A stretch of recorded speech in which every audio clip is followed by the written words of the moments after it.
So we're here at Pepper Time. Michael Edwards with you, and we're going to be talking with Shavel Coke of Dungayaad Logistics.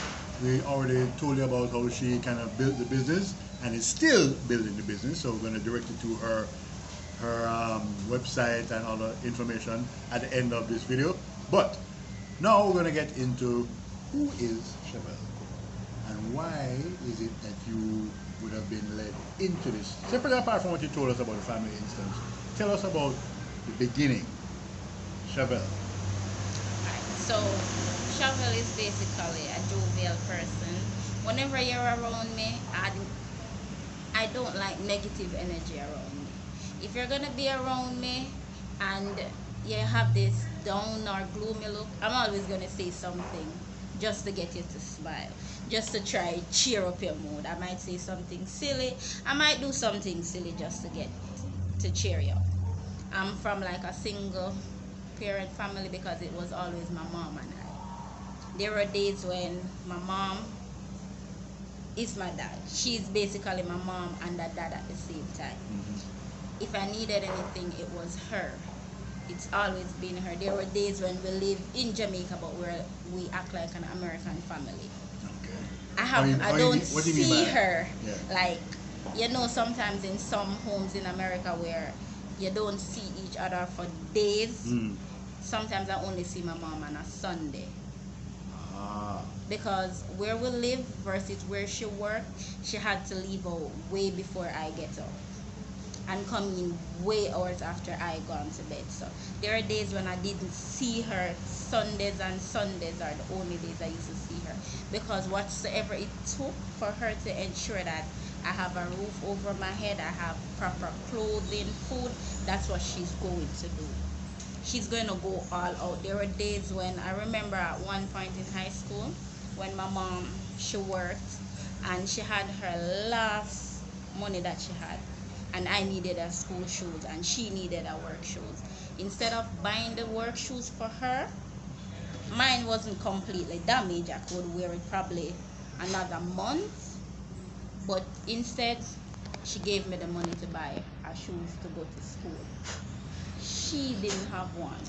Funny enough, it was her boss who said to her she can't come back to work in that shoes, Oh. and gave her the money to purchase her shoes. I didn't understand. As children, you don't understand the sacrifices the parents made. It was easy to be mad at them, fuss at them, but you don't understand. Because they always say things you don't understand, you're always ignorant towards. Yeah. So I always have this hostile thing. But as an adult and start to have children of your own, you tend to recap back in life and you saw what she did. So doing this is not just for me. I want to show her that, hey mommy, what you did back then, the sacrifice you made, it wasn't in vain. Yeah. At least I want to say to her, listen, I might can't give you the most expensive cars, I can't give you the world, and I will never be able to repay you for what you did, and for the stand that you stand by me through thick and thin, even now as an adult.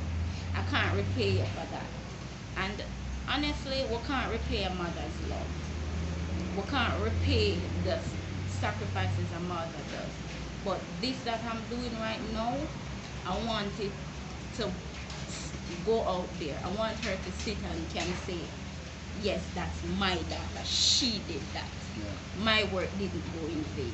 Yeah. So those are some of the things that I thought about. My mom, like a lot of times, she will buy stuff online. So doing all of this, I'm more focused on making it, building myself out there, so I can let her know and be proud of who I am. That's great. Now, I mean, apart from the sacrifices, I mean, and that's a huge story for a lot of people to pick up on. What would you say is the main thing that you have learned from watching her as you grew up about doing business? Self-dependence. That's one of the biggest lessons she learned. Learn to depend on you. Learn to be independent. Learn to stand up for yourself. A lot of times you may go out there in the working world. If something doesn't suit you, it don't make any sense, you be somewhere if you're not comfortable because it will not give your best. Right. So if you're not comfortable doing what you're doing, it makes no sense to stay there because chances are you're going to continue to do things and you're not going to care. And at the end of the day, it will look bad on you because you're creating a bad reputation. So don't do something if you don't love it. Don't do something if you're not comfortable doing it. Even if you're getting a quote unquote salary. Yes. Okay. It, but it's true because 95% of the time, a lot of us here in Jamaica, we do things, we don't love it, but we do it because we don't have another choice. And then when we're doing it, we're not, when you go outside of the workplace and people see you, that persona you portray to them, that's who they're going to see. A lot of times people don't even want to approach you. Right. And if you're in the buy and sell business, once they see you at the front, they won't go there. Yeah. So you have to do something that you're comfortable doing. So I mean, okay, people might be listening to this and watching this and saying, well, okay, you're in business, you have your thing already. I need my paycheck. Or else, otherwise, I would be able to go. What would you say to somebody like that? Listen, it's going to be hard. Whatever that you want to do or whatever you think that or you dreamed of doing, try it. You can still work a 9 to 5 and save. So if you get $10, out of the $10, if you can put down 50 cents towards your dream, you put down that 50 cents and try to have it build up. And you keep working a 9 to 5 and you still try to find ways of building what you love to do. Right. It's not going to be easy. Nothing in life is easy. They always say your nose off a run. Yeah, you're all good. So you have to make that sacrifice for you. When you're doing it, make sure that's what you want to do and not what somebody wants you to do. Yeah. And you're satisfied now that you're doing exactly what you want to do. Yeah. I always wanted to work for myself and I love interacting with people. I love getting to know people. I love helping people to solve problems they don't understand. And having this shipping company, it does. There are times when customers call me, they don't understand how to do this. And I will sit with you for an hour to show you what to do and know that after I am finished, you understand exactly what to do. You can do it on your own. More than you not understanding and I get hostile. I will sit and I will show you the same thing over and over and over and over until you can do it by yourself. And I've been doing it. I've been doing it over and over. I have customers who sometimes they get frustrated. Yesterday I had a customer. She ordered some things and she was really sad because 2 packages got delivered, but she didn't get any notification. Okay. The one that got delivered later on in the day, she got the notification for that one, but she didn't get for the one that delivered earlier in the morning. And she was there, and I said to her, listen, for today, I don't want any negative energy. It's going to be delivered and you're going to get both packages. So you don't need to worry. And she's like, how can you keep calm? I said, I know it happened before. But if you let that negative energy portray, that's what will happen. You want it. So you have to think and manifest that, hey, I want my package and I need my package. I'm going to get my package. Funny enough, later on in the night, I went on the road and she called me and she said, hey, I got the email that my package was received. And I said, what did I tell you? We're not doing it today. And exactly what I told you happened. Yeah. She was kind of sad because at one point she sent me some messages. It wasn't really rude. It was just her expressing how she felt. It might have come across as being as demanding. But I understand where she's coming from because I was in her shoes once. Okay. Because I used to shop online and I used to use other companies. That's why when I start mine, I didn't want customers to feel like, hey, I have to be calling. if anybody should be do the calling, I You, do. right? So there are days, I'm not going to say I'm going to call everybody. Yeah. I can't call everybody. But bear in mind, you're going to get a WhatsApp message and you will get your email. All of those letting you know what's happening with your packages. Right. So instead of you have to be calling and when is my package coming, my package not leave yet, you will be getting the email. All you need to do is check. Sometimes we don't have time to check emails. So I do call. So sometimes I will call you and say, hey, your package is at the warehouse. I also sent the email. This is just to update you. Sometimes they said, yes, I already got the email, but thank you though. Yeah. Some will say, you know, I didn't get any email, but thanks still. So I try to build that bond with customers. I don't want you to think, I want you to know. Yeah. To be certain. So you're sure that this is happening. You're sure that your package is moving. You don't have to be thinking that Amazon deliver my package and my seat say it reach at the warehouse but I can't get nothing. No, I don't want that for you. I want you to be updated along the process up until it arrives in Jamaica, where you have the decision to pick it up or you deliver. So it's up to you. So I mean, okay, having established that you have the foundation, you're operating, you must have things in mind that, okay, this is 2023, so to speak, 24. Over the next 3 years, let's say you have a vision for where you want the company to be. Share some of it with us. The stuff that you think that people ought to know.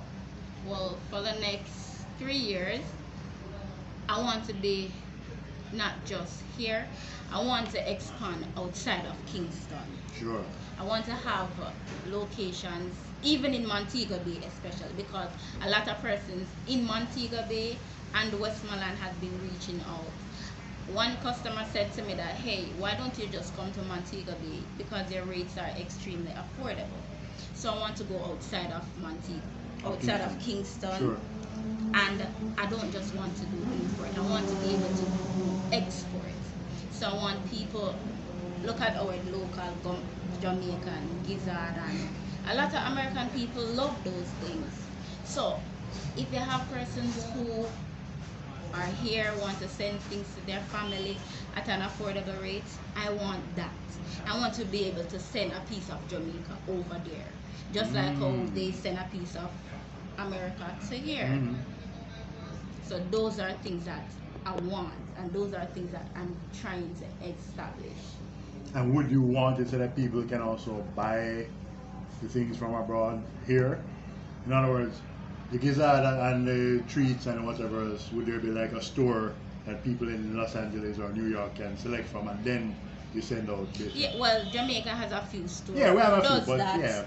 Yeah, they can, if so be the case. I want to set it up in a way where, hey, you go online and you see it's at this store. For example, we're going to say a store. We see it at a store, John right? shop. Right. And I want to buy, but John has online purchases. Right. So I can purchase it online. So I want to partner with John Shop to say, hey, fulfill those orders. Whenever customers order from yours who wants it to come to America, I can be that courier for them. I can be the one who takes it here from Jamaica and have it shipped to Los Angeles. Right. So that's what I want. Okay. And so no, that's a company dream. What is your own Shavel dream? Shavel's dream, to be honest, even before I had a company, I always said that if I should be financially stable at some point, the help or the assistance that I have gotten, somebody who needs it, I would love to be that person to help them to get there. Not wanting anything in return, but I want to help as how I was helped to reach where I am. Okay. I want to be able to can give persons advice even when they reach a point of saying, hey, this now work. Me just I got done with this. I want to be able to help encourage young persons. Being an entrepreneur is better than working for somebody from 9 to 5. At the end of the day, a lot of times some of them don't even know how to speak to you. They just think that, hey, I'm paying you, so I'm supposed to talk to you anyway. But in reality, respect goes where it comes from. You have to treat me fair to expect me to treat you fair. Yeah. I want to be able to say, hey, mommy, guess what? Today's your birthday. I'm going to probably send you to somewhere for the weekend. That's where I want myself to be. Right. Financially stable enough where all that hard work my mom put in, I can actually help contribute to her ledger. Not often, but as many times as I can. To let her know that, hey, all the success that I have made, this is what you are reaping from it. Right. Okay. So, mommy, get ready. You might be going to the North Coast. So, I want you to look directly at our excellent producer, director, etc., Susie Edwards, and tell people how they can get in touch with Dungayaad Logistics. So, to get in touch with Dungayaad Logistics, you can call us on 771-5511. You can WhatsApp us, send us an email at dungayaadlogistics.com, or visit our website at dungayaadlogistics.com. And that's DUNGAYAAD. Logistics.com. Shavel, it's been a great pleasure. We've learned a lot too.